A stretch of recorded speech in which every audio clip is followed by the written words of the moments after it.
देखिए क्वेश्चन जो है फिजिक्स का है और 2023 के पेपर में नीट का है। ठीक है, इसमें क्या है कि एक ब्रिज है हॉरिजेंटल। कैसा ब्रिज है? हॉरिजेंटल ब्रिज है। अब ब्रिज होता है, जाहिर सी बात है, ये मान लेते हैं ये हमारा वाटर सरफेस है। क्या है? Water surface. ये जो लाइन है ये वाटर सरफेस है। अब ब्रिज जब बनाया जाता है तो कुछ हाइट पर बनाया जाता है ना, जिससे ये मान लेते हैं ये ब्रिज बन गया। क्या बन गया? ब्रिज। ये ब्रिज की हाइट है h। ठीक, यहाँ पर ये ब्रिज है। इस ब्रिज के ऊपर कौन खड़ा हुआ है? लौंडा खड़ा हुआ है, लड़का। तो एक बच्चा यहाँ पे खड़ा हुआ है। वो बच्चा क्या करता है? एक बॉल को ऊपर की ओर फेंकता है। ऊपर फेंकने के लिए जो फेंकेगा बॉल, उसके लिए जो इनिशियल वेलोसिटी है वो कितनी है? 4 मीटर पर सेकेंड। यानी किसी स्मॉल बॉल को 4 मीटर पर सेकेंड की स्पीड से ऊपर फेंकता है। ऐसी बॉल है स्मॉल बॉल। वर्टिकल क्यों लिखा हुआ है? वर्टिकल ऊपर को फेंका है। फेंकने के बाद क्या होगा? ये बॉल मैक्सिमम हाइट तक जाएगी, फिर उसके बाद ये नीचे आ जाएगी। ठीक है, नीचे आ जाएगी। तो यहाँ पर देखो, ये मैक्सिमम जब यहाँ पर पहुँच जाएगा टॉप पे, तो यहाँ पर जो इसकी वेलोसिटी होगी, जिसको फाइनल वेलोसिटी कहेंगे भी, वो जीरो होगी। जब ये वेलोसिटी जीरो हो जाएगी तभी तो ये यहाँ से नीचे आएगा। नीचे आने के लिए जिम्मेदार कौन है? कौन सा? ग्रेविटी। ग्रेविटी के लिए जो एक्सीलरेशन है वो कौन सा है? Gravitational acceleration. जो ए है वो मेरा इसके बराबर आ जाएगा।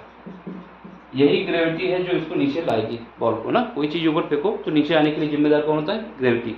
अब क्योंकि ये नीचे आ रहा है ना, नीचे ला रहे हैं, इसकी वजह से यहाँ पर जो एक्सीलरेशन होगा वो निगेटिव लिया जाएगा। क्यों? क्योंकि ये ग्रेविटेशनल फोर्स, ग्रेविटी की वजह से नीचे आ रहा है। अब यहाँ से अगर देखा जाए, यहाँ से, ठीक है, अब मान लेते हैं इसको निगलेक्ट करते हुए यहाँ पर ये मान लेते हैं। तो यहाँ से अगर ये गई है जितना, ये हाइट जो है हमारे पास, ये मैक्सिमम हाइट ये एक है, फिर यहाँ से ये वापस आ गई यहाँ पर। ठीक है, इसको हम यहाँ से मान लेते हैं नेगलेक्ट करते हुए। बाकी ये जितना यहाँ ऊपर गया जितना यहाँ वापस आया, फिर उसके बाद ये नीचे चला गया। कहाँ गया? नीचे चला गया, क्योंकि ब्रिज के ऊपर तो फेंकना नहीं, वाटर में जाना चाहिए। तो ये जो है ये हाइट, यही हमसे पूछ रहा है। ये हाइट h1 और ये h2, ये दोनों बराबर हो जाएगा। तो यहाँ पर जो नेट डिस्प्लेसमेंट है, यहाँ पर आके डिस्प्लेसमेंट जीरो हो जाएगा, क्योंकि ये और ये बराबर होगा। तो ये तो डिस्प्लेसमेंट जीरो होगा, लेकिन ये हाइट हमें निकालनी है, तो ये पूछा है। तो यहाँ पर जो हमारे पास नियम होता है कौन सा होता है? s बराबर ut plus half at square. ये वाला नियम हमें यूज करना है। यहाँ पर हमारे पास क्या है? s, क्योंकि ये डिस्प्लेसमेंट कैसे आ रहा है? नीचे आ रहा है। ये जो हमारे पास आ रहा है चेंज, कितना आ रहा है? नीचे आ रहा है। इस वजह से इसको निगेटिव रखेंगे, तो s हमारा निगेटिव हो जाएगा। u हमारे पास इनिशियल वेलोसिटी कितनी? 4 मीटर पर सेकेंड। 4 t के विषय में कुछ बताया गया है? t के विषय में बताया गया है कि हमारे पास इसमें जो टाइम दिया है वो 4 सेकंड का दिया हुआ है, 4 सेकंड बाद। तो यहाँ पर t कितना है? 4 है। माइनस क्यों ले रहा हूँ? क्योंकि g की वैल्यू निगेटिव रखनी है, इस वजह से हमने पहले माइनस आगे लगा दिया। तो यहाँ पर 10 हो जाएगा। यहाँ पर कितना आ जाएगा? 4 इंटू 4। इसको सॉल्व करना है, आंसर निकल आएगा। 2 से काटोगे कितना जाएगा? 5 टाइम्स। यहाँ पर क्या आएगा? माइनस का s इज इक्वल टू 16 हो जाएगा। ये कितना हो जाएगा? 4 16 हो जाएगा। 16 पंचे 80, कितना हो जाएगा? 80। इसको सॉल्व करके लाएंगे तो s की वैल्यू कितनी आ जाएगी? 64 मीटर। ये बात समझ में आई? ये वाली जो h है, ये जो s है वो क्या है? h है। h बराबर कितना आ जाएगा? 64 मीटर। ये निगेटिव क्यों लिया हूँ? क्योंकि यहाँ से देखा जाए इसकी ब्रिज की हाइट नीचे की ओर ले रहे हैं, तो ये क्या है? जब भी हाइट हम नीचे की ओर कंसीडर करते हैं तो निगेटिव लेते हैं। ठीक है, तो इसका ऑप्शन कौन सा होगा? ऑप्शन नंबर ये हो जाएगा। ठीक है, समझ में आया? सिंपल सा क्वेश्चन था। जो बच्चा है वो ब्रिज के ऊपर खड़ा हुआ है, फिर उसके बाद उसने बॉल फेंकी। उसने इनिशियल बॉल जो स्पीड जो थी उसकी इनिशियल 4 मीटर पर सेकेंड थी। टॉप पे पहुंचने के बाद इसकी फाइनल स्पीड जो होगी वो जीरो हो जाएगी। अगर ये स्पीड जीरो नहीं होगी, इनिशियल स्पीड बढ़ती रहेगी, तो ये और ऊपर चला जाएगा ना, क्योंकि यहाँ पर जीरो होगा तभी तो नीचे आएगा। नीचे क्यों आ रहा है? ग्रेविटी के कारण। तो ग्रेविटेशनल एक्सीलरेशन है वो हमारा a बराबर हो जाएगा। ये निगेटिव क्यों ले रहा हूँ? क्योंकि नीचे की ओर आ रहा है। ये डिस्प्लेसमेंट और ये डिस्प्लेसमेंट बराबर होगा, लेकिन ये वाली जो डिस्प्लेसमेंट चली एक्स्ट्रा, यही हमें निकालनी थी। ये ब्रिज की हाइट है, इसको निकालने के लिए s बराबर ut प्लस हाफ at भी लगाया। फाइनल आंसर आ गया। ठीक है, बाकी कोई क्वेश्चन समझ में नहीं आता, टेलीग्राम में आना है, अपना क्वेश्चन भेजना है। ठीक है, जितनी जल्दी होगा उसका सोल्यूशन हम देंगे। फिजिक्स केमिस्ट्री दोनों में से कोई भी पूछ सकता है। और नीट NDA और भी कोई तैयारी करना है तो उनके लिए मैथ भी अगर पूछना चाहें तो पूछ सकते हैं। किसी भी एग्जाम का क्वेश्चन हो पूछ सकते हैं। ठीक है, मिलते हैं अगले लेक्चर में। Thank you for watching, bye, take care. इसको देख लो, समझ लो, बाय। देखिए क्वेश्चन 2023 का है नीट। इसमें क्या है कि दो लेंस हैं, कैसे हैं, थिन लेंस है, ठीक है, और इनकी फोकल लेंथ कितनी है, सेम है। कैसी है, सेम है, और वो क्या है, एफ है।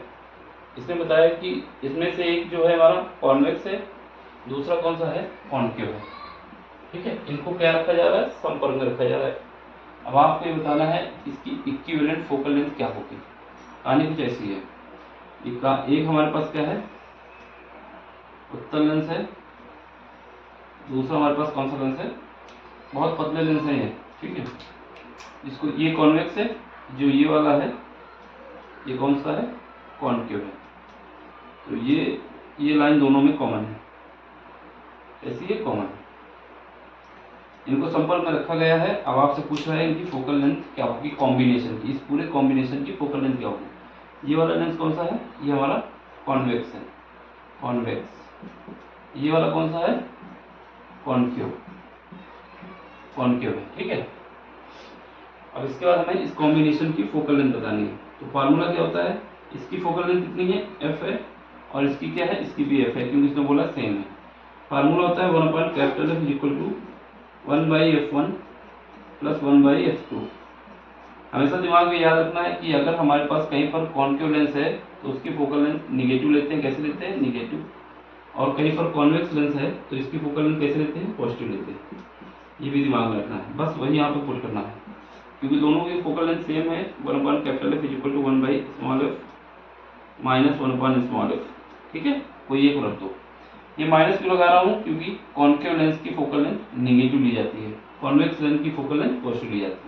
तो ये क्या आ जाएगा, जीरो आ जाएगा। यहाँ पर F इक्वल टू क्या आ जाएगा, 1/0। 1/0 का मतलब होता है अनडिफाइंड, जिसको इनफाइनाइट कहा जाता है, इनफाइनाइट। तो यहाँ पर हमारे पास ऑप्शन नंबर तीसरा हो जाएगा, ठीक। सिंपल से क्वेश्चन है, बस लॉजिक पे है, क्या है, बेसिक पूछते हैं, ज़्यादा लंबा अंदर से पूछते भी नहीं। ठीक है, समझ में आया हो तो लाइक करें, शेयर करें, सब्सक्राइब करें। बाकी कोई क्वेश्चन नहीं समझ में आता, बार बार बोलता हूँ, टेलीग्राम में आइए, अपना क्वेश्चन भेजिए, उसको सॉल्व करके हम आपको दे देंगे, ठीक है। Thank you for watching, bye, take care.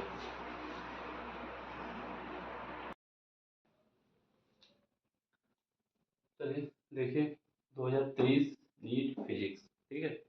इस क्वेश्चन में क्या है, इसमें बताया जा रहा है कि हमारे पास एक वायर है, ठीक। वायर जो है इसमें आई करंट फ्लो हो रही है, कहाँ पर, एलॉन्ग एक्स एक्सिस की पॉजिटिव डायरेक्शन पे।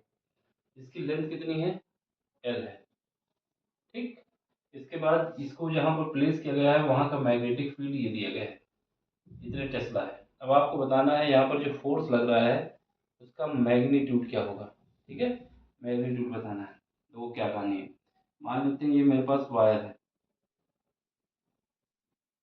क्या है, ये वायर है। इस वायर की जो लेंथ है वो कितनी है, एल दी गई है, और इसमें करंट फ्लो हो रही है इसकी एक्सेस पे। और जो मैग्नेटिक फील्ड लग रहा है यहाँ पर, मैग्नेटिक फील्ड परपेंडिकुलर होगा, इसकी डायरेक्शन क्या है, क्योंकि इसमें आई cap, j cap, k cap सब कुछ दिया हुआ है। तो हम एक मान लेते हैं कि ऐसे मैग्नेटिक फील्ड है, ठीक है। अंदर की दबो, बाहर की दबो, कोई मतलब नहीं, यहाँ पर एक मैग्नेटिक फील्ड दिखाना चाहते हैं। ये मैग्नेटिक फील्ड में प्लेस है। यहाँ का मैग्नेटिक फील्ड कितना है, बी इज इक्वल टू कितना, 2I plus 3J minus 4K, ये दिया हुआ है, ठीक है। अब हमसे फोर्स पूछ रहा है, तो फोर्स के लिए हमेशा याद रखना, जो फोर्स होता है F इज इक्वल टू क्या होता है, करंट को बाहर कर लो, ठीक है। और यहाँ पर लंबाई जो लेंथ होती है उसका और मैग्नेटिक फील्ड का क्रॉस प्रोडक्ट होता है। लंबाई का और मैग्नेटिक फील्ड का क्रॉस प्रोडक्ट होता है, क्योंकि इसने बोला है कि जो वायर है वो एक्स एक्सिस की पॉजिटिव डायरेक्शन में है, यानी कि वायर की लेंथ में केवल क्या है, कैपिटल एल है, वो भी एक्स एक्सिस की डायरेक्शन में। तो एल का जो हमारे पास आ जाएगा, लेंथ क्या आ जाएगा, एल, और वो आ जाएगा आई कैप, क्योंकि ये एक्स एक्सिस पे, बाकी कहीं कुछ नहीं है लेंथ। तो यहाँ से जो फोर्स लिखोगे एफ, तो हमें क्या निकालना है, लंबाई का क्रॉस मैग्नेटिक फील्ड का क्रॉस प्रोडक्ट निकालना है। तो यहाँ पर आई कैप लिखोगे, यहाँ पर जे लिखोगे, यहाँ पर के लिखोगे, ठीक है। अब इसके इसमें जो लेंथ है हमारे पास वाई कैप है, बाकी जो इसमें लेंथ में है जे कैप हमारा क्या है, जीरो है, जे कैप का कोफिशिएंट जीरो है, प्लस के कैप का भी कोफिशिएंट जीरो है इसमें, ठीक है। तो यहाँ पर लंबाई के लिखोगे तो यहाँ पर एल है, ये जीरो है, ये जीरो है, क्योंकि बाकी तो कुछ दिया नहीं गया इसमें, नहीं है। और बी मैग्नेटिक फील्ड कितना है ये दिया हुआ है, यहाँ पर 2 है, यहाँ पर 3 है, यहाँ पर -4 है। ठीक है, अब इसको हम क्रॉस प्रोडक्ट कर लेते हैं। आई कैप के ले लो, यहाँ पर आई कैप, इसके सामने की रो और कॉलम को हटा दो। -4 का मल्टीप्लाई 0 से होगा, 0 आएगा। 3 का मल्टीप्लाई 0 से होगा, 0 आएगा। फिर उसके बाद जे कैप में माइनस लगाया जाता है, इसके सामने की रो और कॉलम को हटा दो। -4 का मल्टीप्लाई एल से होगा, -4 एल आ जाएगा। 2 का मल्टीप्लाई 0 से होगा, 2 का मल्टीप्लाई 0 से होगा, 2 का मल्टीप्लाई 0 से होगा तो 0 आ जाएगा। ठीक है, फिर प्लस का के कैप लगा दो, इसके सामने की रो हटा दो, कॉलम हटा दो। 3 का मल्टीप्लाई एल से होगा, प्लस का 3 एल आ जाएगा, बाकी 3 का मल्टीप्लाई 0 से होगा तो 0 आ जाएगा। ठीक है, यहाँ पर क्या आ गया, यहाँ पर हमारे पास आ गया है जो एल क्रॉस बी, ये कितना आ गया है, ये हमारे पास आ गया है। इसको मल्टीप्लाई करो तो यहाँ माइनस है, ये माइनस प्लस का हो जाएगा, 4 एल जे कैप। इसके बाद क्या आएगा, प्लस का 3 एल के कैप। ठीक है, तो ये हमारे पास आ गया। अब इसके बाद क्या है, यहाँ पर फोर्स निकालना, f. F is equal to क्या आ जाएगा, एफ इज इक्वल टू क्या होता है, ये होता है तो आई, इसके बाद क्या है, ये लिख दो 4 एल 4एल जे कैप प्लस 3 एल के कैप। यह आ गया। इसने बोला है कि हमें मैग्नीट्यूड बताना है। क्या बताना है, मैग्नीट्यूड। मैग्नीट्यूड बताने का मतलब है यहाँ पर हमें मॉड लेना होगा। Mod of f is equal to, mod का मतलब होता है कि i cap j cap k cap के कोफिशिएंट का स्क्वायर करके लिखना होता है। आई, यहाँ पर आई जो है अंदर कर दो, मुझे मल्टीप्लाई करूँगा तो आई आएगा ना, इंटू 4 एल का होल स्क्वायर प्लस, इसमें आ जाओ 3 i एल और क्या आ जाएगा, होल स्क्वायर आ जाएगा। अब यहाँ से देखो, यहाँ से क्या है, आई बाहर आ जाएगा, एल बाहर आ जाएगा, तो आई और एल बाहर ले लिया, अंदर क्या बचेगा, 4 का स्क्वायर करोगे 16 आएगा, 3 का स्क्वायर करोगे 9 आएगा, यहाँ पर आई एल और ये क्या आ जाएगा 25 आ जाएगा। ठीक है, यहाँ से 5 निकालो बाहर, आई एल, ये हमारे पास आंसर आ जाएगा। कौन सा ऑप्शन है, ऑप्शन सेकेंड। ठीक है, जो पूछा गया है देख लो, मैग्नीट्यूड निकालने को पूछा गया था, तो थोड़ा पीछे करते हैं। ठीक, ये ऐसे करना था, लेकिन इसको जब जल्दी जल्दी करोगे, डायग्राम वगैरह बना के आपको दिखाने की जरूरत नहीं है, सीधे करते आओगे तो 2 मिनट में, बहुत ज़्यादा खींचेगा तो 2 मिनट, उससे भी जल्दी हो जाएगा। ठीक है, देख लो, समझ लो, कहीं पर भी डाउट हो तो पूछ लेना। ठीक है, ये क्वेश्चन आते हैं। बाकी कोई क्वेश्चन हो, केमिस्ट्री का हो, फिजिक्स का हो, आपको नहीं समझ में आता, टेलीग्राम में आना है, अपना क्वेश्चन पूछना है, इसको स्क्रीनशॉट ले लो। Bye, take care, thank you for watching, bye. देखिए 2023 physics question number 44 section B है। ठीक है, इसमें देखो क्या है, इसमें बताया जा रहा है कि हमारे पास एक रेक्टेंगुलर ब्लॉक है, कैसा है, लकड़ी का है, वुडन का है। ठीक है, वुडन का ब्लॉक है, कैसा है, रेक्टेंगुलर है।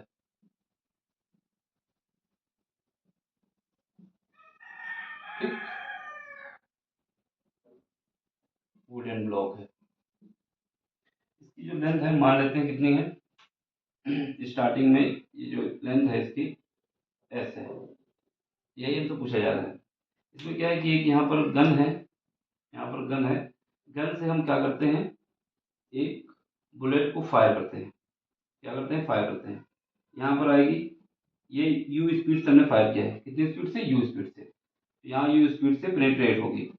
पेनिट्रेट होने के बाद ये जो ब्लॉक के अंदर, इस ब्लॉक के अंदर 24 सेंटीमीटर डिस्टेंस ट्रेवल करती है, 24 सेंटीमीटर डिस्टेंस ट्रेवल करती है। यहाँ पर जो इसकी स्पीड है चेंज हो जाती है, u/3 हो जाती है। क्या हो जाती है, u/3 हो जाती है। इसके बाद दोबारा हमने क्या किया, सेम डायरेक्शन में ऐसा पेनिट्रेट किया, हॉरिजॉन्टल लिखा हुआ है कि हॉरिजॉन्टल ब्लॉक हमने इसको फायर किया है। फिर उसके बाद दोबारा हम फायर करते हैं सेकंड केस में, ये पहला पहला केस है, फर्स्ट केस है। सेकंड केस में जब फायर करते हैं सेकंड केस में, तो यू स्पीड से फिर हमने वहाँ फायर किया, क्योंकि यहाँ पर क्या है, पेनिट्रेट है, सेम डायरेक्शन में जहाँ पर हमने फायर किया था वहीं पर फिर फायर किया है। फिर जब ये सेकंड डायरेक्शन में इसके दूसरे कॉर्नर में पहुंचती है तो उस समय रेस्ट पे आ जाती है। रेस्ट पे आने का मतलब है यहाँ पर वेलोसिटी जीरो हो जाती है। यहाँ पर क्या हुआ है, रेस्ट पे आ गई है, तो रेस्ट पे आने के बाद इसकी वेलोसिटी क्या हो गई है, जीरो हो गई है। तो ये हमारे पास पहला केस का था, ये दूसरे केस का है। रेस्ट का मतलब होता है जीरो पे आना। अब आपसे पूछा जा रहा है कि इस ब्लॉक की लेंथ कितनी होगी, ठीक है। इस ब्लॉक की टोटल लेंथ पूछी जा रही है, इसका मतलब एस की वैल्यू हमसे पूछा गया है। तो बस हमारे पास जो फार्मूला होता है क्या होता है, v square is equal to u square plus 2as, ये वाला फार्मूला होता है हमारे पास। इसी का यूज करना है और इसको सॉल्व करना है।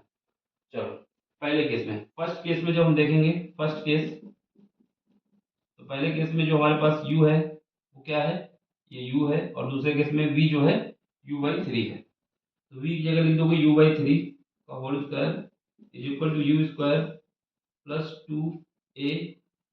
पहले केस में क्या है, पहले केस में हमारे पास जो s है कितना है, क्योंकि पहले केस में इतनी डिस्टेंस ट्रेवल की गई है, ये पहले केस की डिस्टेंस है, फर्स्ट केस की डिस्टेंस है, यानी s की वैल्यू कितनी है 24 सेंटीमीटर। तो यहाँ पर लिख दो 24 सेंटीमीटर, ठीक। अब यहाँ से इसको सॉल्व करना है तो यू स्क्वायर बाई 9 आ जाएगा, इस u को इधर भेज देंगे तो यू स्क्वायर आ जाएगा इज इक्वल टू कितना आ जाएगा, इसको मल्टीप्लाई कर दोगे 48a आ जाएगा। एलसीएम ले लो, कितना आएगा यू स्क्वायर, ये माइनस का हो जाएगा, एक प्लस का है तो बचेगा माइनस का 8 यू स्क्वायर डिवाइड बाई ये यू स्क्वायर है डिवाइड बाई 9 आएगा इज इक्वल टू आएगा 48a आ जाएगा। यहाँ से काट देंगे, कितना बचेगा 6 बचेगा, क्रॉस प्रोडक्ट कर लो तो यहाँ से माइनस का U square is equal to कितना आ जाएगा, ये माइनस का U square is equal to आ जाएगा मेरे पास 54, कितना आ जाएगा 54a आ जाएगा। ये इक्वेशन नंबर 1 हो गई, ठीक है। सेकंड केस की इक्वेशन लगा दो। सेकंड केस में क्या हुआ है, इनिशियल वेलोसिटी u है, फाइनल वेलोसिटी 0 है। तो इनिशियल वेलोसिटी u रखोगे कितना आ जाएगा, फाइनल वेलोसिटी क्या है v बराबर इस बार 0 है तो यहाँ 0 लिख दो इज इक्वल टू u कितना है, u हमारे पास u स्क्वायर है, ये कितना आ जाएगा प्लस का 2a। इस बार s कितना है, क्योंकि यहाँ से स्टार्ट किया है यहाँ तक गया है, तो इस बार s कितना है, जो s है वही है, यहाँ से स्टार्ट होकर यहाँ पर पहुंचा है ना, क्योंकि गन तो यही है, यहाँ से ही फायर की गई और यहाँ तक पहुंचा। डिस्टेंस कितनी ट्रेवल की है इसने, ये डिस्टेंस नहीं मानना है, यहाँ पर गन को हम पास में भी रख सकते हैं दूर दिखाने के लिए कि ऐसे हमने फायर किया है, तो ये डिस्टेंस कर लेनी है। जैसे यहाँ पर 24 थी, क्योंकि यहाँ पर इतनी डिस्टेंस ट्रेवल की गई थी, इस बार कितनी है s, तो यहाँ पर s रहेगा ऐसे ही। यू स्क्वायर की वैल्यू हमारे पास कितनी आई थी, यू स्क्वायर की वैल्यू हमारे पास ये आई थी 54a। तो यू स्क्वायर को अगर हम ऐसे यहाँ पर लिख दें u square minus is equal to 2as, ठीक है। अब यहाँ से क्या कर सकते हो, माइनस यू स्क्वायर की वैल्यू को उठा के यहाँ रख सकते हो, इक्वेशन नंबर 1 और 2 से, इक्वेशन फर्स्ट एंड सेकंड, चलो इन दोनों का यूज करो। यहाँ पर कितना आ जाएगा 54a इज इक्वल टू आ जाएगा 2as, a से a कट गया, 2 से 2 कट गया, 27 हो गया। यहाँ से हमारे पास s इज इक्वल कितना आ जाएगा 27 सेंटीमीटर। और यही हमसे पूछा गया है कि s की वैल्यू कितनी होगी, हॉरिजॉन्टल की लेंथ कितनी है 24 सेंटीमीटर, ऑप्शन को सॉरी 27 सेंटीमीटर, ये ऑप्शन आ जाएगा, ठीक है। एक तो ये पूछ सकता है, फिर सेकंड केस में ये पूछ सकता है कि जब हमने पहली बार में पेनिट्रेट किया है तो उसकी डिस्टेंस 24 सेंटीमीटर है, तो इसके बाद जब हमने पेनिट्रेट किया है उसके बाद कितनी डिस्टेंस और उसको पेनिट्रेट करना है कि ये दूसरे कॉर्नर पे पहुंच जाए, यानी उस बुलेट को और जब दोबारा हमने फायर किया है तो वो कितनी डिस्टेंस और आगे जाएगी। यहाँ पर ये बता सकते हैं 3 सेंटीमीटर, अगर ये पूछता, फिलहाल तो पूछा नहीं गया है, तो ऑप्शन हमारा 4 हो जाएगा, ठीक है। इजी क्वेश्चन है, फिर से समझ लो क्या बोल रहा था क्वेश्चन में, बोला था कि हमारे पास एक बुलेट को फायर किया जाता है, किससे फायर किया जाता है, गन होगी, जाहिर सी बात है। इसमें रेक्टेंगुलर वुडन ब्लॉक है, कितनी स्पीड से, u स्पीड से। फिर उसके बाद क्या था, ये हॉरिजॉन्टल ट्रेवल कर रही थी, कैसे हॉरिजॉन्टल 24 सेंटीमीटर जाती है, ठीक 24 सेंटीमीटर गई। यहाँ 24 सेंटीमीटर पे ये क्या हुआ है कि इसकी स्पीड पहली स्पीड का 1/3 हो गया है, ये हो गया। फिर उसके बाद दोबारा हमने इसको फायर किया उसी ब्लॉक पे सेम डायरेक्शन में, ठीक। तो अब क्या हुआ है कि ये इनिशियल स्पीड से जब दूसरे कॉर्नर पे पहुंचेगी तो वहां पर रेस्ट पे आ जाती है, रेस्ट पे आने का मतलब है कि इसकी स्पीड 0 हो गई है। दोनों इक्वेशन, ये इक्वेशन लगाई v square equal to u square plus 2as, इसका यूज करके 2 बार कंडीशन लगाएंगे, आंसर आ जाएगा, ठीक है। समझ में आया हो तो लाइक कर देना, शेयर कर देना, सब्सक्राइब कर देना। बाकी कोई क्वेश्चन समझ में नहीं आता टेलीग्राम में आना है, अपना क्वेश्चन भेजना है, उसको सॉल्व करके हम दे देंगे, ठीक है। चलो bye, take care, thank you for watching. देखिए 2023 नीट का पेपर है, ठीक है। क्वेश्चन नंबर 45 है। इसमें बताया जा रहा है कि जो रेजिस्टेंस है कितना, किसका, प्लेटिनम वायर का, वो 0 डिग्री सेंटीग्रेड पे कितना है, 2 ओम का है। लेकिन जब टेम्परेचर हम बढ़ा देते हैं 80 डिग्री सेंटीग्रेड कर देते हैं तब रेजिस्टेंस हमारा 6.8 ओम हो जाता है, ठीक है। अब आपको ये बताना है temperature coefficient of resistance wire कितना होगा, यानी अल्फा की वैल्यू आपसे पूछी जा रही है। इसके लिए सिंपल सा फार्मूला होता है r t is equal to r naught, यहाँ पर लिखा जाता है 1 प्लस अल्फा इंटू कितना टेम्परेचर में चेंज आया है। आर टी 80 डिग्री सेंटीग्रेड पे कितना रेजिस्टेंस है, 6.8। आर नॉट का मतलब है 0 टेम्परेचर पे, 0 डिग्री पे कितना टेम्परेचर रेजिस्टेंस है, 2 ओम है। 1 प्लस अल्फा, यहाँ पर टेम्परेचर का एक्सचेंज लिखा जाता है, यानी T2 माइनस T1। T2 कितना है 80 डिग्री, T1 0 है, तो इसका डिफरेंस कितना आएगा, 80 डिग्री सेंटीग्रेड आ जाएगा, ठीक है। कितना आ जाएगा, 80 डिग्री सेंटीग्रेड आ जाएगा। अब इसको सॉल्व करो, इसको काटेंगे कितना आएगा, 3.8 आ जाएगा, कितना आएगा 3.4 आ जाएगा। तो यहाँ पर ये 3.4 इस वाले वन को इस तरफ लाओगे तो माइनस हो जाएगा, is equal to alpha into 80 आ जाएगा, ठीक है। अब यहाँ से देखो, इसको घटाएंगे तो कितना बचेगा, 2.4 बचेगा, इस वाले 80 से डिवाइड कर दो, ठीक, इज इक्वल टू अल्फा। अब क्या कर सकते हो, अल्फा इज इक्वल टू, यहाँ पर 10 है, एक पावर ऊपर भेजोगे कितना आएगा, माइनस का 1, यहाँ पर 0.1 है, एक पावर यहाँ से मिल जाएगी, तो 24 divide by 8 is equal to लिख सकते हो 10 की पावर माइनस का 2, इसको काट दो 3 आ जाएगा। यहाँ अल्फा की वैल्यू कितनी आ जाएगी, 3 इंटू 10 की पावर माइनस का 2, यहाँ पर आ जाएगा यूनिट डिग्री सेंटीग्रेड पर डिग्री सेंटीग्रेड। कोई ऑप्शन है, ऑप्शन नंबर सेकंड ही सही है। सिंपल सा क्वेश्चन है, बस फार्मूले बेस है कि अगर ये याद है तो क्वेश्चन हो जाएगा, नहीं याद तो फिर नहीं हो पाएगा। तो ये फार्मूला हमें याद रखना है, जब भी कभी पूछता है, जो भी चीज़ पूछे, आर नॉट दे सकता है, अल्फा दे सकता है, टेम्परेचर का चेंज दे सकता है, आर टी पूछ सकता है, या फिर आर टी दे सकता है, आर नॉट दे सकता है, अल्फा दे सकता है, और इसमें कोई टेम्परेचर दे सकता है, दूसरा टेम्परेचर पूछ सकता है। जो पूछेगा हम बता देंगे, ठीक है। इस फार्मूले से समझ में आया है तो लाइक करना, शेयर करना, सब्सक्राइब करना। बाकी कोई क्वेश्चन समझ में नहीं आता, फिजिक्स का हो, केमिस्ट्री का हो, तो आप टेलीग्राम में आइए, वहाँ ज्वाइन कीजिए, अपना क्वेश्चन भेजिए, उसको सॉल्व करके हम दे देंगे, ठीक है। चलो मिलते हैं अगले लेक्चर में। Thank you for watching, bye, take care.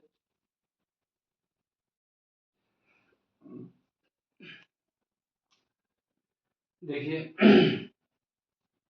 यहाँ पर क्या है कि हमारे पास दो चार्ज है, एक माइनस क्यू है, एक प्लस क्यू है, ठीक है।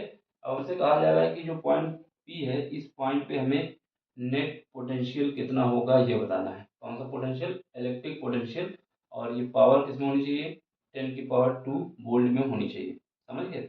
ये हमसे पूछा जा रहा है कि इस पॉइंट पे कितना पोटेंशियल होगा। तो हमेशा याद रखना, अगर हमारे पास कोई पॉइंट है यहाँ पर, और इस पॉइंट पे जो हमारे पास एक पॉइंट यहाँ पर क्यू है, इस पॉइंट की दूरी आर है, और ये पॉइंट हमारा पी है, तो इस पॉइंट, ये चार्ज कितना है, क्यू है, यहाँ पर पॉइंट पी है। तो अगर यहाँ पर हमें पोटेंशियल निकालना होता है तो फार्मूला होता है V equal to 4πε0 Q divide by R, simple सा फार्मूला होता है। बस यहाँ पर ये कहानी है कि अगर ये पॉजिटिव है तो पॉजिटिव लिया जाएगा, निगेटिव है तो निगेटिव लिया जाएगा, यानी चार्ज पॉजिटिव है तो पॉजिटिव, चार्ज निगेटिव है तो निगेटिव, वही काम हमें करना है। तो चलो हमें हमें इस पॉइंट पे एक चार्ज ये है, एक चार्ज ये है, इन दोनों चार्ज की वजह से इस पे कितना पोटेंशियल आएगा ये निकालना है। तो यहाँ पर नेट पोटेंशियल जो होगा, net potential is equal to होगा V1 plus V2, V1 plus V2, साथ में मैग्नीट्यूड लिखना है, ठीक है। ये हमारे पास पहला चार्ज मान लेते हैं ये है, दूसरा चार्ज ये है, इसकी वजह से V1 पोटेंशियल आएगा, इसकी वजह से V2 पोटेंशियल आएगा। चलो फिर करते हैं। पहला पोटेंशियल, पहला चार्ज हमारे पास ये है, इसकी यहाँ से डिस्टेंस कितनी है, इसकी यहाँ से डिस्टेंस कितनी है, टोटल कितनी है, सेंटर से देखा जाए तो 5 सेंटीमीटर, और हमें ये वाली डिस्टेंस निकालनी है। तो 3 सेंटीमीटर अगर हटा दी जाए तो ये कितने बचेगी, 2 सेंटीमीटर बचेगी, ठीक है। और इसको मीटर में लिखना होगा 1 डिवाइड बाई 4πε0। चार्ज कैसा है, पॉजिटिव है, तो क्यू, डिस्टेंस कितनी है, 2 सेंटीमीटर, 2 सेंटीमीटर, इसको मीटर में बदलना है तो 2 इंटू 10 की पावर माइनस का 2 मीटर, एक ही आया। अब यहाँ पर ये वाला चार्ज, इस चार्ज की डिस्टेंस यहाँ से कितनी है, इस चार्ज की डिस्टेंस यहाँ से देखा जाए तो ये कितना है, 5 सेंटीमीटर है, और 3 सेंटीमीटर अगर ऐड कर दो तो कितना आ जाएगा, 8 सेंटीमीटर आ जाएगा, तो कितना आ जाएगा, 8 सेंटीमीटर। चलो लेकिन चार्ज कैसा है, निगेटिव है, तो -1 डिवाइड बाई 4πε0, ये चार्ज निगेटिव, इस वजह से हमने पहले माइनस लगाया आगे, अब पॉजिटिव लिख देते हैं यहाँ पर क्यू। ये डिस्टेंस कितनी है 8, 8 का सेंटीमीटर बनाओ, मीटर में इतना आ जाएगा 8 इंटू 10⁻² सेंटीमीटर। अब कुछ नहीं करना है, पेपर में दिया गया है कि 1/4πε0 की जगह हम के लिख सकते हैं।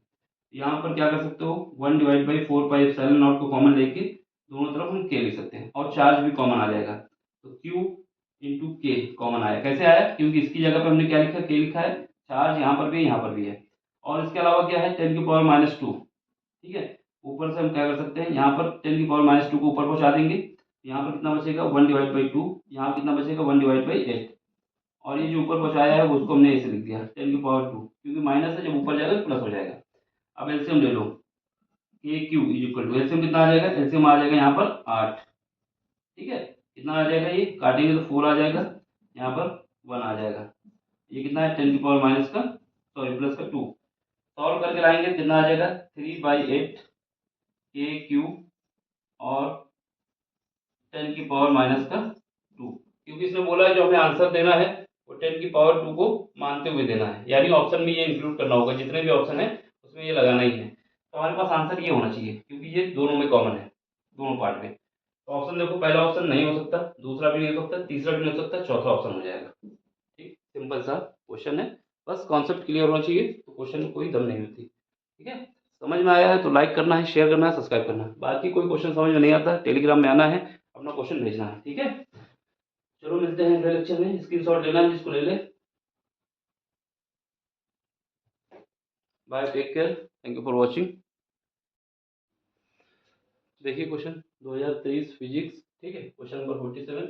इसमें बोला है कि पहले 10 रेजिस्टेंस को हम कैसे लगाते हैं, सीरीज में लगाते हैं, किसमें, सीरीज में। तो इसके बाद इसमें जो बैटरी में ईएमएफ है कितना है, ई है, लेकिन इस बैटरी का जो इंटरनल रेजिस्टेंस है वो कितना है, 0 है, नेग्लिजिबल का मतलब होता है कुछ नहीं है। ठीक है, तो जब हम सीरीज में रेजिस्टेंस को लगाते हैं तो हमारे पास आर इक्विवेलेंट कितना आता है, आर इक्विवेलेंट को हम आर एस से लिख लेते हैं, सीरीज बताएगा, और सिंपल से ऐड कर दिया जाता है। 10 रेजिस्टेंस को हम सिंपल से ऐड कर देंगे। ठीक है, जब 10 को ऐड करेंगे तो यहाँ पर कितना आ जाएगा, ये बराबर आ जाएगा, सब ऐड करोगे तो 10 आर आ जाएगा। ठीक है, तो यहाँ से आर एस कितना आ गया, आर एस आ गया मेरे पास 10 आर, और ये ओम आ जाएगा। ठीक है, दूसरी बार में क्या होता है, इसको हम पैरेलल कनेक्ट करते हैं, दूसरी बार में पैरेलल कनेक्ट करते हैं। जब पैरेलल कनेक्ट करते हैं तो वहाँ पे क्या आता है, वहाँ पर 1/RP इज इक्वल टू, यहाँ पर सब रेजिस्टेंस इक्वल है, और ये सब इनका एलसीएम कितना आ जाएगा, आर आ जाएगा, ये कितना आ जाएगा, ऊपर जब 1 1 1 ऐड करोगे तो ये आ जाएगा 10। ठीक है, तो यहाँ से हमारे पास आर इक्वल कितना आ गया, आर पैरेलल कितना आ गया, आर पैरेलल जो आ गया वो आ गया R/10 आ गया। ठीक है, इसमें बोला है कि जब पहले सीरीज में लगाया था उस समय करंट कितनी थी, उस समय जब करंट निकालना होगा ओम का नियम लगाएंगे, V इक्वल टू क्या होता है, IR होता है। यहाँ पर V की जगह कितना है, E दिया हुआ है, तो पहले केस में VS यानी E की कितना है, E है, दोनों में सेम रहेगा ना, बैटरी तो सेम है, E is equal to I को क्या हो जाएगा, IS हो जाएगा, ये हमारा RS हो जाएगा। तो यहाँ से हमारे पास एक इक्वेशन बन जाएगी। दूसरी कंडीशन में यहाँ से हम करंट निकाल लेते हैं, ज़्यादा सही रहेगा। तो यहाँ से हमारे पास क्या आएगा, I S is equal to आ जाएगा E/RS, एक इक्वेशन हो गई। दूसरे केस में क्या आएगा, E is equal to IP into RP आ जाएगा। तो यहाँ से देखो, यहाँ से हमें IP निकालना होगा, IP इज इक्वल कितना आ जाएगा, RP कितना है, R/10 है, तो यहाँ पे E डिवाइड बाई, यहाँ पर हम क्या लिख सकते हैं, RS तो लिख दिए, यहाँ पर RP लिख देते हैं, ठीक है, सीधे पहले इसको लिख दिया। अब इसने बोला है कि जो पहले करंट थी, जब पैरेलल में हमने कनेक्ट किया है तो ये करंट जो हमारे पास है इसका 10 टाइम्स हो गई है, यानी पहले वाली करंट का 10 टाइम्स हो गई है। यहाँ पर जो क्वेश्चन में दिया गया है, क्वेश्चन क्या दिया गया है कि जो IP है वो हमारे पास RS का 10 टाइम्स हो गई है, IS का 10 टाइम्स, क्योंकि इसने बोला है करंट जो है 10 टाइम बढ़ गई है, सॉरी n टाइम्स बोला है, n टाइम्स बोला, सॉरी कितना बोला है, n टाइम्स इंक्रीज हो गई है। ठीक है, कितना इंक्रीज हुई है, n टाइम्स इंक्रीज हुई है। तो आपको बताना है n की वैल्यू क्या होगा। IP की वैल्यू उठा के रखो, यहाँ पर IP की वैल्यू कितनी है, IP की वैल्यू ये है E डिवाइड बाई RP की जगह क्या लिख सकते हो, R/10 लिख सकते हो, इज इक्वल टू n, क्योंकि n टाइम्स हुआ है। यहाँ पर देखो IS कितना है, E डिवाइड बाई RS की जगह कितना लिख सकते हो, RS की जगह हम ये लिख सकते हैं, कहाँ गया ये RS हमारे पास ये है, तो RS की जगह 10 R लिख दो। ठीक है, अब देखो यहाँ से क्या होगा, E से E कट जाएगा, ये वाला 10 हमारा ऊपर चला जाएगा और ये r इससे कट जाएगा, ये 10 ऊपर जाएगा, इस 10 का क्रॉस मल्टीप्लाई कर दो, 10 × 10 इज इक्वल कितना आ जाएगा, n आ जाएगा। तो n की वैल्यू कितनी आ जाएगी, 100। तो ऑप्शन कौन सा आएगा, ऑप्शन हमारा पहला ही आ जाएगा। ठीक, ये प्रोसेस है जल्दी करने का और जल्दी हो जाएगा अगर करोगे। तो इसमें कहानी क्या है, इसमें कहानी पहले केस में जब सीरीज में लगाते हैं तो 10 रजिस्टेंस सीरीज में लगाने होंगे, 1 2 3 4 5 6 7 8 9 10। ठीक है, इसको ऐसे सीरीज में लगा देंगे। बैटरी जो है वही लगा देंगे क्योंकि बैटरी का इंटरनल रेजिस्टेंस सेम है, ये ई है तो उसमें भी ई है, इंटरनल रेजिस्टेंस 0 है। यार ये यार ये भी यार ये भी यार यार यार यार यार 1 2 3 4 5 6 7 8 9 10। दूसरे केस में ये पहले केस था, तो यहाँ पर हमें क्या करना था, यहाँ पर हमारे पास आई एस निकाल लेना था। तो आर एस कितना होगा, सब सीरीज में है तो सीधे ऐड हो जाते हैं। तो यहाँ 10 आर और बैटरी के जो सॉरी वी इक्वल टू क्या होगा, I S R S. R S कितना आ जाएगा, 10 आर हो जाएगा। आई एस निकालना था, निकाल लेंगे। फिर दूसरा पहले जब लगाओगे एक, फिर दूसरा ऐसे लगाओगे, ये फिर तीसरा लगाओगे, फिर चौथा लगाओगे, फिर पांचवा लगाओगे, छठा, सातवां, आठवां, नौवां, 10वां। तो ये 10 हो जाएंगे। ठीक है, जब ये 10 हो जाएंगे तो ये हो जाएगा हमारे पास। तो ये कहानी होती है पूरा, ये पैरेलल क्रम है, ये सीरीज के क्रम है। यहाँ पर R/10 आ जाएगा और यहाँ पर 10 R आ जाएगा। फिर उसका जैसा बोला है कि इसने बोला है कि जो करंट है, जो पैरेलल में करंट है, वो जो सीरीज में करंट थी उसका 9n टाइम्स है। कितना है, n टाइम्स है। तो n की वैल्यू हमसे पूछी गई है, तो हम सॉल्व करेंगे तो आंसर बता देंगे। ठीक है, सिंपल सा क्वेश्चन है। समझ में आया हो तो लाइक कर दें, शेयर कर दें, सब्सक्राइब कर दें। बाकी कोई क्वेश्चन समझ में नहीं आता, टेलीग्राम में आइए, अपना क्वेश्चन भेजिए, उसको सॉल्व करके हम दे देंगे। ये कॉम्बिनेशन है पैरेलल का, ये कॉम्बिनेशन है सीरीज का। ठीक है, ये वहाँ बना के दिखाना नहीं है, समझ लेना। सीरीज में सीधे सीधे ऐड होता है, पैरेलल में 1/, करके ऐड होता है। 1/, करके मतलब होता है कि 1/r is equal to 1/r1, ये 1/r is equal to 1/r2 plus 1/r3 plus 1/r4। ऐसे करोगे तब ऐड कर दिया जाएगा, सारे रेजिस्टेंस इक्वल है। ठीक, bye, take care, thank you. देखिए 2023 क्वेश्चन नंबर 50 और सेक्शन बी। ठीक है, इसमें क्या है, हमारे पास इस डायग्राम में नेट एम्पिडेंस कितना होगा ये फाइंड करना है, यानी जेड की वैल्यू फाइंड करनी है। Z is equal to question mark है, और ये जो जेड होता है हमारे पास फार्मूला क्या होता है, ब्रैकेट के अंदर क्या होता है, आर का स्क्वायर प्लस एक्सएल माइनस एक्ससी का होल स्क्वायर। ठीक है, अब यहाँ पे हमारा काम क्या है, एक्सएल निकाल लीजिए, एक्ससी निकाल लीजिए, क्योंकि आर तो दिया हुआ है 10 ओम है।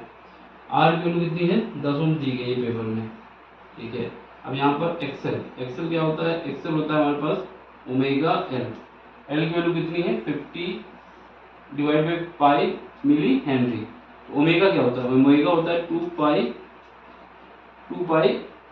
एफ कितना है, एफ दिया हुआ है 50 गीगाहर्ट्ज, ये फ्रिक्वेंसी दी गई है, और यहाँ पर एल है। वैल्यू पुट करो, वैल्यू पुट करेंगे 2 पाई, एफ की वैल्यू कितनी है 50 है, और एल की वैल्यू कितनी है, ये जो है एल है हमारा, कितना है, एल हमारे पास है 50 डिवाइड बाई कितना हो जाएगा, पाई हो जाएगा।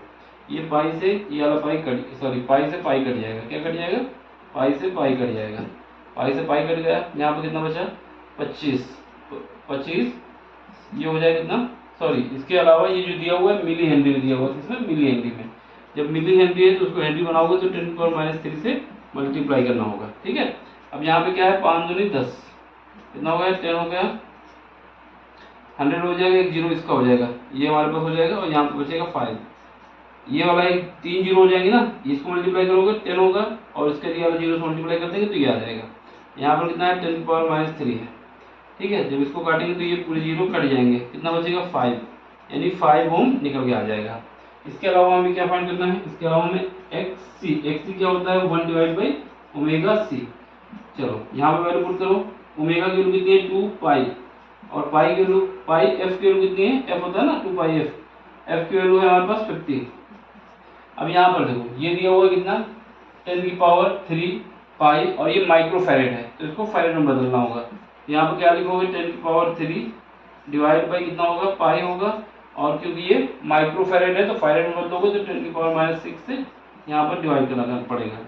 ये पाई से ये पाई कट जाएगा, यहाँ पर ये कितना हो जाएगा, ये हम जब मल्टीप्लाई करेंगे तो हमारे पास हो जाएगा 10 और ये 100 हो जाएगा। और यहाँ पर पावर कितनी है, ये 2 का मल्टीप्लाई 550 होगा तो 100 हो जाएगा। 3 पावर यहाँ पे 5 हो जाएगी, यहाँ पर कितनी है 6 है, तो 5 में से 1 कम हो जाएगी, कितनी बचेगी 6 में से, सॉरी 5 में कम हो जाएगी, इससे बचेगी 1, तो उसको ऊपर भेजोगे तो 10 ओम आ जाएगा। 10 ओम कैसे आया, देखो यहाँ पर 100 कम 50 का मल्टीप्लाई 2 से करोगे तो 100 हो जाएगा। यहाँ पर पावर कितनी है 3 है, यहाँ से 2 मिल जाएंगे 5 हो जाएंगे, यहाँ पर कितनी है -6 है तो माइनस का 1 बचेगा, ये ऊपर जाएगा तो 10 हो जाएगा।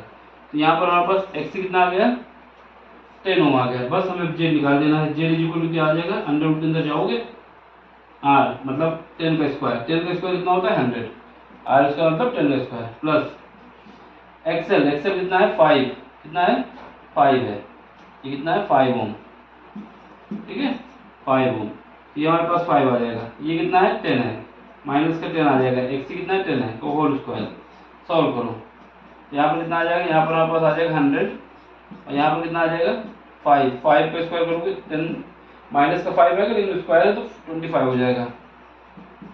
25 बोले तो 125, 125 में से 5 को बाहर कर सकते हो और अंडर रूट के अंदर 5 लिख सकते हो, है ना। तो ये हमारे पास इतना आंसर आना चाहिए, और आंसर कौन सा आएगा, सेकंड आ जाएगा। ठीक है, देखो ये क्वेश्चन 4 मिनट का नहीं है, क्वेश्चन है आपका बहुत ज़्यादा 2 मिनट का, 2 बस मैक्सिमम बता रहे हैं, बल्कि 1 मिनट में हमें कैलकुलेशन फास्ट करनी है, बस सॉल्व करते चले जाना है। ठीक है, समझ में आया हो तो लाइक कर देना, शेयर कर देना, सब्सक्राइब कर देना। बाकी कोई क्वेश्चन समझ में नहीं आता तो क्या करना है, टेलीग्राम में आना है, वहाँ पर अपना क्वेश्चन भेजना है। ठीक है, सिंपल सा क्वेश्चन है, कुछ नहीं है। जैसे हमारे पास ये हेनरी दिया हुआ है, एल की वैल्यू है, ये हमारे पास कैपेसिटर की वैल्यू है, ये हमारे पास रेजिस्टेंस की वैल्यू है। ठीक है, इसके बाद 220 वोल्ट का बैटरी है जिसकी फ्रिक्वेंसी कितनी है 50 है। इसके अलावा इसमें पूछा क्या गया है, इम्पीडेंस पूछा गया है, यानी जेड की वैल्यू पूछी गई है और कुछ नहीं पूछा गया है। अगर करंट पूछता तब इसके बाद वोल्टेज का यूज होता, फिलहाल हमसे पूछा नहीं गया है। तो हमारे पास फार्मूला क्या होता है, ये वाला फार्मूला में याद होना चाहिए, नेट निकालना होता है। ठीक है, तो इसमें ये भी बता सकते हैं जो कैपेसिटर का जो हमारे पास एक्सी है वो एक्सएल से कितना है, कितना 5 ओम जो है पश्चगामी कह सकते हो रेजिस्टेंस, क्योंकि एक्सी की वैल्यू ज़्यादा ही है। ठीक है, ये इस बात की बात है, ये तो पूछा ही नहीं गया कुछ हमसे, जो पूछा गया है कितना आंसर आएगा 5√5 ओम। ठीक, समझ में आया हो तो लाइक करना, शेयर करना, सब्सक्राइब करना। बाकी मिलते हैं अगले लेक्चर में। Thank you for watching. देखिए 2023 नीट फिजिक्स। ठीक है, क्वेश्चन नंबर कौन सा है, क्वेश्चन नंबर हमारे पास 49 है, सेक्शन बी है। इसमें क्या है हमारे पास, ये बताया जा रहा है कि जो रेडियस है इसकी इनर मोस्ट ऑर्बिट की, किसकी, हाइड्रोजन आइटम की, ये दिया गया 5.3 × 10⁻11 मीटर। ठीक, इसके लिए हमारे पास फार्मूला क्या होता है, हमारे पास फार्मूला होता है R = R0 और इसके बाद होता है n² / z। क्या होता है, ये हमारे पास फार्मूला होता है। ये R0 का मतलब है कि इनर मोस्ट पार्ट की जो रेडियस है ये दी गई है। और पूछा क्या गया है, पूछा गया है कि हमें radius of third allowed orbit, यानी यहाँ पर n की वैल्यू कितनी है, n की वैल्यू 3 है। बस हमें सॉल्व कर देना है। a0 कितना दिया हुआ है, a0 हमारे पास दिया हुआ है 5.3 × 10⁻11 मीटर।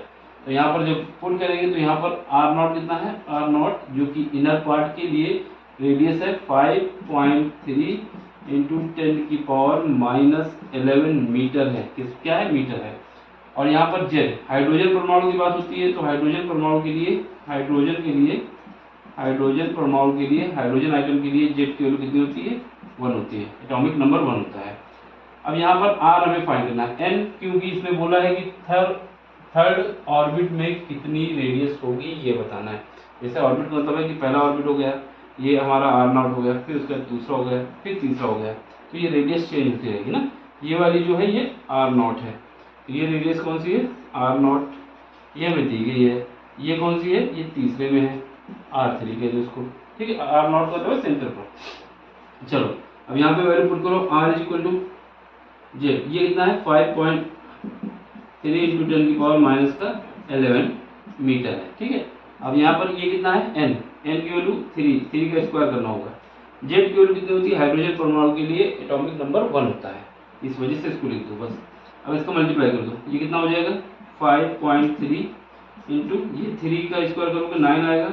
यहाँ पर हमें क्योंकि आंसर किसमें देना है, एंगस्ट्रॉम में देना है, तो हम क्या कर सकते हैं 10 की पावर -1 को एक तरफ लिख लेते हैं, 10 की पावर -1 एक तरफ लिख लेते हैं, और इसके अलावा 10 की पावर -10 एक तरफ लिख लेते हैं। ठीक है, अब इसको मल्टीप्लाई करो, 9 3 27, 9 5 45, 45 और 3 45 और 2 47 हो जाएगा। ठीक है, 47 होगा, क्योंकि हमने क्या बताया कि एक पॉइंट के बाद है तो एक पॉइंट लगा दो यहाँ पर। इसके बाद क्या है 10 की पावर -1 है, और ये क्या है 10 की पावर -10 को एंगस्ट्रॉम पे लिख सकते हैं।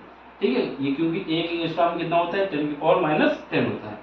अब ये वाला पॉइंट सर ये -1 हटा के पॉइंट लगा दो यहाँ पर 4.77 एंगस्ट्रॉम, तो हमारा आंसर क्या आएगा, आंसर हमारा आ जाएगा ये वाला आ जाएगा। ठीक है, थर्ड ऑप्शन सही होगा। सिंपल सा याद रखना है ये वाला फार्मूला। अगर यहाँ पर हाइड्रोजन की जगह कुछ और होता तो जेड की वैल्यू चेंज हो जाती। ठीक है, जैसे लिथियम होता, ठीक है, बेरिलियम होता, कैल्शियम होता, मैग्नीशियम होता, एल्युमिनियम होता, तो उसके हिसाब से एटॉमिक मास लिखना है पर एटॉमिक नंबर। ठीक है, मास नहीं एटॉमिक नंबर लिखना है।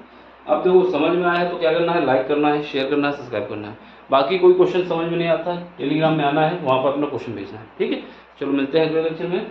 Thank you for watching, bye, take care.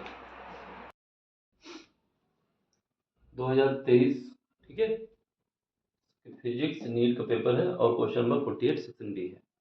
इसमें क्या है, हमारे पास एक वायर है, उस वायर को हमने क्या किया है, बेंड कर दिए हैं। बेंड करने के बाद पॉइंट ए और बी के बीच एक सेमी सर्कुलर बना दिए हैं। ठीक है, इसकी लंबाई कितनी है कोई मतलब नहीं, इनफाइनाइट लंबाई का है। तो यहाँ से जब इसको बेंड किए तो ये हमारे पास ये वायर जो है यहाँ से तो बढ़ेगा नहीं आगे, लेकिन इस तरफ बढ़ सकता है। इसके बाद यहाँ पर नहीं बढ़ेगा, आगे बढ़ सकता है। इतना पार्ट कितना हो गया, सेमी सर्कुलर हो गया। ठीक है, अब हमसे कह रहा है कि एक पॉइंट पी है, इसमें हमें इसकी रेडियस कितनी होगी ये बताना है। क्या बताना है, रेडियस बतानी है।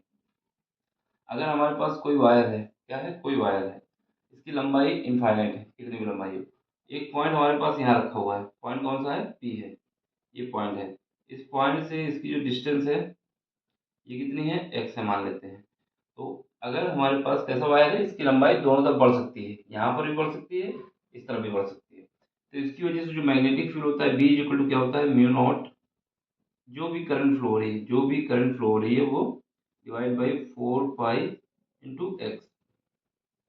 अब इसकी डायरेक्शन निकालने के लिए हमारे पास जो राइट हैंड है इसका यूज करते हैं। राइट हैंड यूज करने का मतलब है कि हमें अंगूठा, जो हमारा अंगूठा है उसको करंट की डायरेक्शन पे ले जाना है। कहाँ ले जाना है, करंट की डायरेक्शन, अंगूठे को ले जाना है। इसके बाद जो हमारे पास मूवमेंट होगा, जैसा वैसे ले जाएंगे, पॉइंट ये हमारे पी है, तब इसको वैसे मूव कराएंगे तो यहाँ उंगली अंदर की तरफ जा रही है, इसका मतलब क्या होगा कि मैग्नेटिक फील्ड यहाँ पर इनसाइड होगा। क्या होगा, इनसाइड। इनसाइड का मतलब है जेड एक्सिस के अंदर की तरफ होगा। ठीक है, अगर यही हमारे पास इस वायर को हम क्या करें, यहाँ से लंबाई इसकी बंद कर दें किसी एक तरफ से और इस तरफ बढ़ा दें, तो कैसा वायर हो जाएगा, सेमी वायर हो जाएगा। यहाँ पर क्या होता है, यहाँ पर 2 होता है, सेमी सर्कुलर वायर हो जाएगा। तो उस केस में क्या होगा, मैग्नेटिक फील्ड आधा हो जाएगा, mu not I divide by 4 pi x. ठीक है, ये याद रखना है हमको। अब यहाँ पर आओ, ये हमारे पास कैसा वायर है, क्योंकि यहाँ से अगर इस पॉइंट से हमने इसको बेंड कर दिया है तो इसके बाद जो वायर होगा इसकी लंबाई इस तरफ बढ़ सकती है, ना कि इस तरफ बढ़ नहीं सकती। अगर ये पॉइंट ए पे हमने इसको रोक दिया है तो इसकी लंबाई यहाँ पे बढ़ सकती है। करंट किसे फ्लो हो रही, आई फ्लो हो रही है। अब हमें क्या करना है, इस वायर की वजह से इसको अगर ऐसे डॉट डॉट करके बढ़ा दें तो पॉइंट जो हमारे पास पी है, इस पॉइंट पे हमें क्या निकालना है, इस पॉइंट पे हमें निकालना है मैग्नेटिक फील्ड। ये क्योंकि सेमी सर्कुलर वायर है तो ये जो पॉइंट होगा ये भी इसकी रेडियस होगी। इसका मतलब क्या है, ये परपेंडिकुलर कितने डिस्टेंस पे होगा, आर दूरी पे होगा। अब इसकी वजह से हमें मैग्नेटिक फील्ड निकालना है, तो इसकी वजह से हम मान लेते हैं मैग्नेटिक फील्ड क्या होगा, B1 होगा। ठीक है, एक ये हमारे पास है, ये कैसा भाग है, ये सेमी सर्कुलर भाग है ना, सेमी सर्किल है, तो इसकी वजह से एक मैग्नेटिक फील्ड होगा, इसको हम B2 कह देते हैं। सेम इसकी वजह से एक होगा, B3 हो जाएगा। ये B1 B3 दोनों आपस में बराबर होंगे। अब हमें निकालना है, ये हमारे पास कैसा वायर है, सेमी सर्कुलर वायर है, इसकी वजह से जो मैग्नेटिक फील्ड होगा B1 इज इक्वल टू क्या होगा, B1 इज इक्वल टू हमारे पास होगा, देखो कितना होगा, म्यू नॉट, जो भी करंट फ्लो हो रही, करंट कितनी है, आई है, डिवाइड इससे करोगे 4 पाई, और ये क्या होगा, ये हमारे पास परपेंडिकुलर डिस्टेंस कितनी है, आर है, तो एक ये होगा। ठीक है, अब इसकी डायरेक्शन निकाल लेते हैं। डायरेक्शन निकालने के लिए क्या करना है, डायरेक्शन के लिए हमें ये अपना रूल यूज करना है, राइट हैंड का रूल। कौन सा? Right hand. तो इसको यूज कर लेते हैं। तो इसकी वजह से क्या होगा हमारे पास, देखो यहाँ पे अंगूठे को हमें करंट की डायरेक्शन में रखना है, बिल्कुल अंगूठा ऐसे नहीं रखना है, दूर नहीं रखना है, इसकी डायरेक्शन में रखना है, यानी अंगूठा हमारा करंट पे टच होना चाहिए। अब इसकी वजह से जब देखेंगे यहाँ पर तो मैग्नेटिक फील्ड कैसा आएगा, अंदर की तरफ आएगा, है ना, क्योंकि उंगलियां हमारे अंदर की तरफ जा रही हैं। ठीक, यहाँ पर हमारे पास क्या होगा, इनसाइड, इनसाइड को हमने ऐसे लिख दिया। इसके बाद B2 की वजह से कितना होगा, B2 ये सेमी सर्कुलर पार्ट है, उसकी वजह से मैग्नेटिक फील्ड कितना होगा, इसके लिए फार्मूला होता है mu naught I divide by कितना होगा 4R रेडियस लिया जाता है, यहाँ पर पाई नहीं आता है। ठीक है, अब इसकी वजह से हमारे पास जो करंट फ्लो हो रही है वो करंट हमारे पास ऐसे आगे यहाँ पर आएगी। ठीक है, अब हमें क्या करना है, फिर वही काम करना है, हमें ऐसे टच करना है और इसको देखेंगे। ठीक, इस पॉइंट पर हमें निकालना होगा। तो इसकी वजह से क्या आएगा हमारे पास, आउटसाइड आएगा। कैसा आएगा, आउटसाइड। अब यहाँ पे हमें क्या करना है, देखो ये जो वायर है इस पे जाएंगे, इस पॉइंट पर भी निकालना है। तो इसको ऐसे अंगूठा जब रखेंगे यहाँ पर ना, अंगूठा कैसे रखोगे, अंगूठा ऐसे रखना होगा। ठीक है, ऐसे इस पॉइंट पर भी निकालना है। तो हमें क्या करना होगा, जब ऐसे करेंगे तो यहाँ पे क्या आएगा, बाहर की तरफ आएगा। तो ये बाहर की तरफ आएगा तो इसको हम डॉट से दिखा देते हैं। डॉट मतलब बाहर की तरफ है। सेम इसमें करना होगा, जब इसमें करोगे तो हमें क्या करना है, अंगूठे को ऐसे टच कराना है। तो ये देखो कहाँ पर जाएगा, अंदर की तरफ जाएगा। जब यहाँ इस पॉइंट पर आ जाएंगे तो अंदर की तरफ जाएगा, इसकी वजह से बाहर की तरफ आया और इसकी वजह से अंदर की तरफ गया। देखो जब ऐसे देखो बाहर निकलेगा ना, ये ऐसे अंदर जा रहा है। तो यहाँ पर क्या होगा, क्योंकि ये और ये दोनों सेम है तो इसकी वजह से भी B3 कितना आ जाएगा, mu naught I divide by 4πR। ठीक है, और इसके बाद इसकी डायरेक्शन कैसे है, अंदर की तरफ है। तो अंदर की तरफ है तो क्रॉस लगा लेते हैं। इसका मतलब क्या है, इन दोनों को जोड़ सकते हैं, लेकिन क्योंकि अंदर की तरफ अगर निगेटिव मानेंगे, जेड एक्सिस अंदर की तरफ जो है उसको निगेटिव मानेंगे और जो बाहर की तरफ है उसको पॉजिटिव मानेंगे। बस हमें नेट मैग्नेटिक फील्ड निकालना है, net b net is equal to कितना आ जाएगा, B2 minus B1 plus B2 B3। इसको ऐसे कर देना, ऐड कर देना। म्यू नॉट I 4R दोनों में कॉमन है तो हम इसको बाहर लेते हैं। म्यू नॉट I दिख रहा है यहाँ पे, और क्या है 4R, दोनों कॉमन ले लेते हैं। ठीक है, हमने इसको निगेटिव माना है, इस वजह से इसको पॉजिटिव माना है। यहाँ पर क्या बचेगा, यहाँ से पूरा पोर्शन चला जाएगा तो क्या बचेगा, 1 बचेगा। यहाँ पर क्या है, 1 और 1 2 हो जाएगा और नीचे क्या बच रहा है, पाई बच रहा है। सीधा सा हमारा पास आंसर आएगा। लेकिन हमें क्या याद रखना है, क्योंकि ये हमारे पास ज़्यादा है, ये वैल्यू कम है। क्यों, कैसे पता चला, क्योंकि पाई की वैल्यू हमारे पास कितनी होती है, पाई की वैल्यू हमारे पास होती है 3.14, है ना, और ये क्या है 2 है। 2 से 3.14 को जब घटाएंगे तो 1 से कम वैल्यू आएगी। जब 1 से कम वैल्यू आएगी इसका मतलब ये हमारे पास जो आउटसाइड मैग्नेटिक फील्ड है वो ज़्यादा है, B0 B2 ज़्यादा है। ये कैसा है, आउटसाइड, बाहर की तरफ है। तो आउटसाइड कहाँ पर है, away from page. Away from page मतलब है बाहर की तरफ, और ये क्या है, इनटू द पेज मतलब है अंदर की तरफ, और ये अवे फ्रॉम बाहर की तरफ। तो ऑप्शन नंबर ये हो जाएगा। ये भी याद रखना है कौन सा ज़्यादा है कौन सा कम है। ये कैसे पता चला, 2 डिवाइड बाई पाई, पाई की वैल्यू अप्रोक्सीमेट कितनी होती है 3.14। इसका मतलब 2 को डिवाइड करोगे 3.14 से तो ये वैल्यू 1 से कम आएगी। जब 1 से कम आएगी तो क्या होगा, ये पॉजिटिव आएगा। जब पॉजिटिव आएगा तो हमारे पास B0 की B2 की वैल्यू कितनी आएगी, ज़्यादा आएगी, और B2 जो है हमारा आउटसाइड मैग्नेटिक फील्ड है। ठीक है, तो इसको हम ऐसे समझ सकते हैं, यहाँ पर जाके ऐसे रखोगे तो ये बाहर की तरफ निकलेगा। इस पॉइंट पे जब हम इसको अंगूठा रखेंगे यहाँ पर, इसको टच करते हुए तो ये ऐसे निकलेगा बाहर की तरफ। ठीक है, समझ में आया हो तो लाइक करना, शेयर करना, सब्सक्राइब करना। बाकी कोई क्वेश्चन में दिक्कत आती है तो टेलीग्राम में आइए, अपना क्वेश्चन पूछिए। देखो मैग्नेटिक फील्ड की डायरेक्शन निकालना आना चाहिए। फिर से समझ लो, ये हमारे पास जो है ये वायर है, हमें क्या करना है, अपने अंगूठे को करंट पे ही पहुँचाना है। तो अब जब इसको यहाँ पर पहुँचा दोगे ऐसे, तो ये अंगूठा इसके पास आ जाएगा। ऐसा नहीं करना है कि हम यहाँ दूर से ले लें, ऐसी डायरेक्शन नहीं लेनी है। इस अंगूठे को इससे टच कराना होगा। जब टच कराओगे तो इस पॉइंट पे जब घुमाओगे इस तरफ तो अंदर की तरफ घूम रहा है। सेम इसमें करना होगा, जब इसको ऐसे घुमाओगे यहाँ पर तो ये भी अंदर की तरफ जा रहा है। फिर उसके बाद इस पर पकड़ना होगा, जब इस पर पकड़ोगे ऐसे तो ये करंट को हमको ऐसे लगाना होगा तो ये कैसे निकल के आ रहा है, बाहर की तरफ आ रहा है, इस वजह से। ठीक है, और बाहर की तरफ मैग्नेटिक फील्ड ज़्यादा है। ये कैसे पता चला, 2 डिवाइड बाई पाई, पाई की वैल्यू कितनी होती है, ये होती है। अगर 2 को 3.14 से डिवाइड करोगे तो ये 1 से कम आएगा। 1 से कम आने का मतलब है 1 में कुछ घटेगा तो 1 से कम घट रहा है। तो इसका मतलब क्या है, ये हमारे पास जो हमने माना है कि आउटसाइड वाला ज़्यादा वैल्यू आई है, इनसाइड वैल्यू कम आई है। ठीक, देख लो समझ लो। ये भी क्योंकि ऑप्शन यहाँ से फंस जाते हैं ना, कि अगर ये निकाल भी देते तो कैसे पता चलता कि आउटसाइड है कि इनसाइड है। तो इसके लिए हमें ये वैल्यू पे फोकस करना था। ठीक, चलो bye, take care, thank you for watching. समझ में आया तो लाइक कर दें, शेयर कर दें और सब्सक्राइब कर दें।